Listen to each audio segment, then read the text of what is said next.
Every great story begins with a dream, a whisper of possibility, often born in the quiet corners of a hopeful heart. But what happens when that dream is met not with encouragement, but with a chorus of disbelief? What happens when the world, or at least a significant part of it, decides your ambition is nothing more than a foolish fantasy? This is not just a tale of aspiration, it is a testament to the human spirit.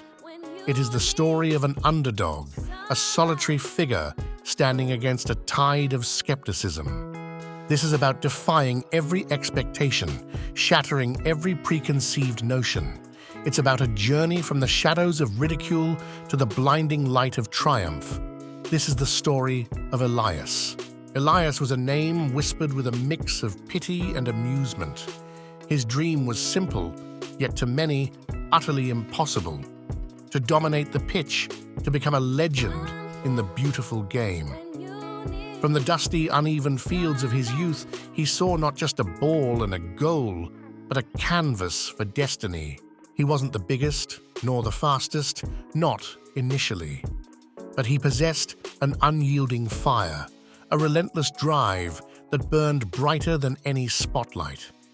His dream wasn't just a fleeting thought, it was the very air he breathed, the rhythm of his beating heart. While others followed conventional paths, Elias carved his own. He trained when the sun slept, when the world was still. He ran until his lungs burned, not just on manicured tracks, but through dense forests, up steep inclines, forging an endurance that defied logic. His ball control was a symphony of precision, honed by countless hours of solitary practice. He'd juggle for hours, not just with his feet, but with his shoulders, his head, turning every part of his body into an extension of the ball. He developed a unique, almost mystical connection to it. He studied the game with an obsessive fervor, not just the tactics, but the very psychology of it. He saw patterns where others saw chaos, opportunities where others saw dead ends. His vision on the pitch was unparalleled, a foresight that seemed to bend time itself. His dedication was unwavering, a steel-forged resolve. He embraced every setback, every stumble, not as a failure, but as a lesson, a stepping stone. He pushed past pain, past exhaustion, driven by an internal compass pointing only towards greatness. He possessed a rare blend of raw talent and meticulous discipline.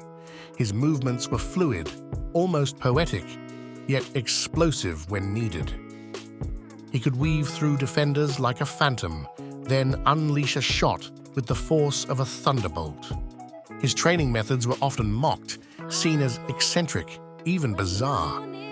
He'd spend hours practicing free kicks with a blindfold, relying solely on feel and muscle memory.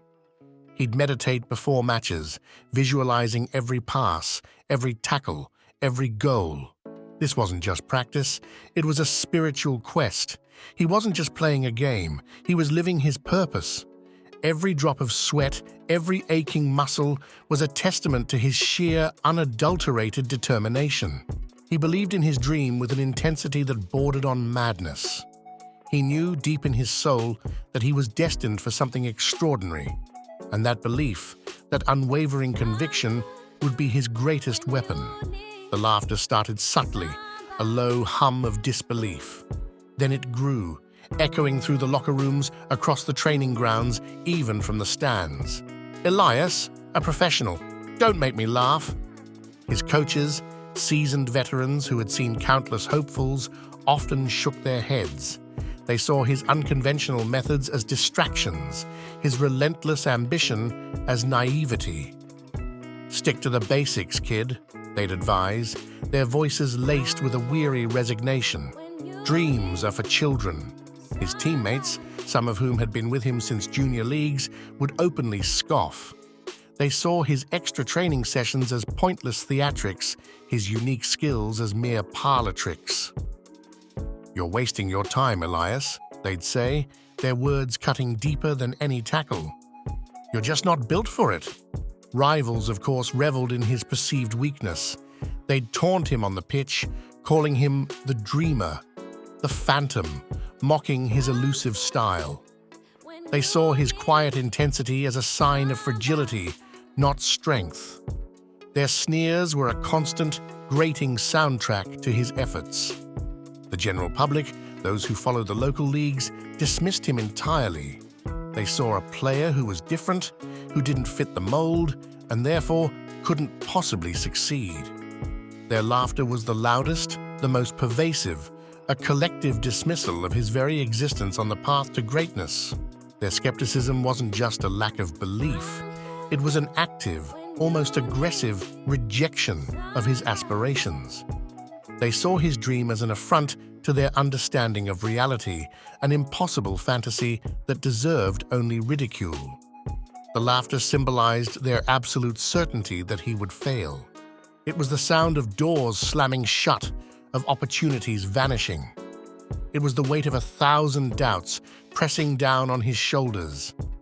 They laughed because they couldn't comprehend his vision, because his ambition was too grand, too audacious for their limited scope. They laughed because it was easier than believing, easier than confronting the possibility that someone could defy all logic, all precedent. Their laughter was a shield, protecting them from the uncomfortable truth that greatness often emerges from the most unexpected places. They laughed at the perceived impossibility of his dream, at the sheer audacity of a young man daring to reach for the stars when they believed he belonged firmly on the ground. But Elias heard not laughter, but a challenge. The path was not a straight line. It was a winding, treacherous ascent. Elias faced setbacks that would have crushed lesser spirits. Injuries, seemingly minor, lingered, threatening to derail his progress. Each recovery was a battle, a test of his resolve. He endured moments of profound doubt, dark nights where the echoes of laughter seemed to fill every corner of his mind. Was he truly chasing a phantom? Was he foolish to ignore the chorus of naysayers? The emotional toll of constant criticism was immense, a heavy cloak he wore daily. He felt the immense pressure to succeed, not just for himself, but to silence the voices, to prove them all wrong. Every match became a crucible, every training session a desperate plea for validation. The weight of expectation, self-imposed and external, was suffocating. There were games where he felt invisible, where his unique style seemed to falter against brute force. He'd make mistakes, crucial errors that cost his team, and the whispers would grow louder, the laughter more pronounced. He felt the sting of failure, the bitter taste of disappointment. He remembered one particular match, a pivotal moment in a regional cup. The rain was relentless, the pitch a muddy swamp. He was targeted, fouled repeatedly, his every move anticipated. The crowd jeered, chanting his name with derision. He felt the frustration building, the anger threatening to consume him. But then, a flicker.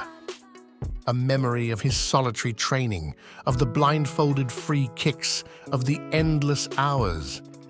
He closed his eyes for a split second, recentering himself amidst the chaos. He learned to channel the criticism, to transform the doubt into fuel. Each sneer became a spark, each dismissal a surge of energy. He understood that their laughter was not about him, but about their own limitations. He pushed his body beyond what seemed possible, transforming his weaknesses into strengths. He developed an uncanny ability to absorb pressure, to thrive in the most hostile environments. His mental fortitude became as formidable as his physical prowess. He refined his unique skills, turning them from eccentricities into devastating weapons. His vision became sharper, his passes more incisive, his shots more powerful. He learned to anticipate, to react, to dominate the flow of the game with an almost supernatural intuition. He embraced the struggle, the grind, the relentless pursuit of perfection. He understood that true growth came not from comfort, but from pushing past the boundaries of what was known, what was easy. The tension built not just around him, but within him, a coiled spring waiting to unleash its powers. The final match of the season. Everything hinged on this one game. Promotion, glory, and for Elias, the ultimate validation. The stadium was a cauldron of noise, a sea of faces, many of them familiar, many of them the very ones who had laughed. The score was tied, deep into injury time. The tension was unbearable, a palpable force pressing down on every player. The opposition, a formidable, established team, seemed impenetrable. Hope was fading, replaced by a creeping sense of inevitability. Then, a moment. A fleeting gap in their defense. Elias, who had been marked out of the game for much of the match, suddenly burst to life. He received the ball deep in his own half, a seemingly impossible position to launch an attack. He began to move, a blur of motion, weaving through challenges, his feet a mesmerizing dance with the ball. One defender, then two, then three, left sprawling in his wake. The crowd, moments ago resigned, began to stir, a collective gasp rising from the stands. He reached the edge of the box, defenders converging, a wall of bodies. There was no clear shot, no obvious path. But Elias saw it, a sliver of opportunity, a window that only he could perceive. He unleashed a shot, not with brute force, but with surgical precision.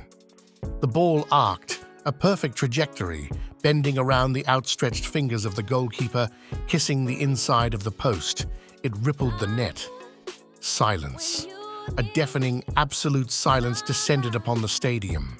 Then, an explosion.